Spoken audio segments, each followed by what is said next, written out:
Paling menapa yang kulun Bathara Indra anggen kula padi utayang ngulari Kanjeng Arjuna sampun saged pinanggih wis bisa ketemu nggih inggih mekaten ya syukur sekedhi jumur banjur kepiye dawuh wong tuamu namung Kanjeng Rama Arjuna tasih nggadahi pamundhut rening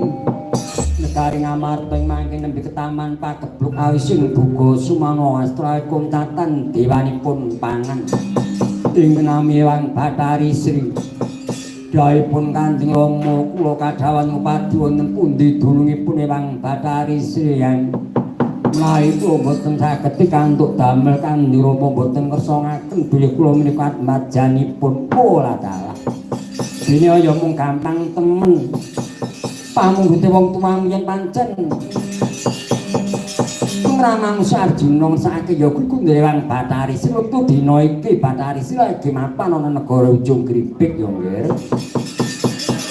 Lajeng wonten pundi pernahipun negari ujung Gripik kula piyambak dereng ngawuni-ngani yang ya pengeyan kagungan pusaka ya wujuding teken ulo gading iki mengko ndak sawatake sawangan aja nganti ketilapan iki mengko nuduhake dununge Wang Bathari Sri menawi tetela mekaten bocah langsung stokaken dawuh bolo pandung kuwi oh kandasku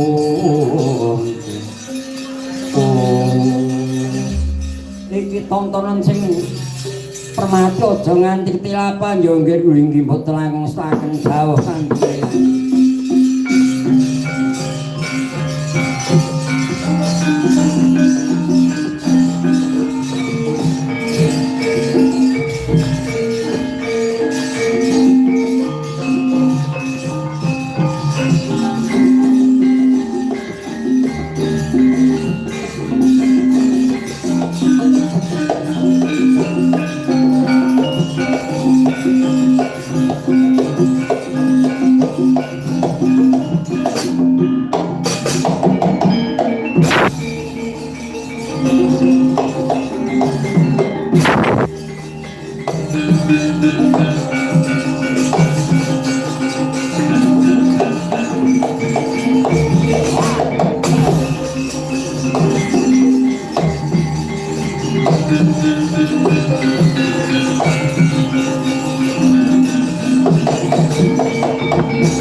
Sinolira kekonang surung sarateng tan badak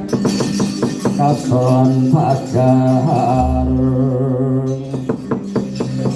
murnaning gegono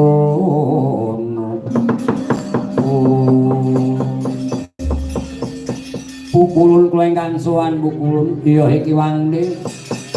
peksi jantayo randak timbali jeneng kita ngadep ning pengarep aku mengku karep apa iki yugunipun kula mboten purun menawi dipun tilar kaen Gusti kula Bambang Prabakusuma dinten menika tindak dhateng pundi badhe kula awat-awati pukulun ya yen pancen sira mengkono dina iki semedhot medhak mring negara ing ujung Gripik saiki awat-awatono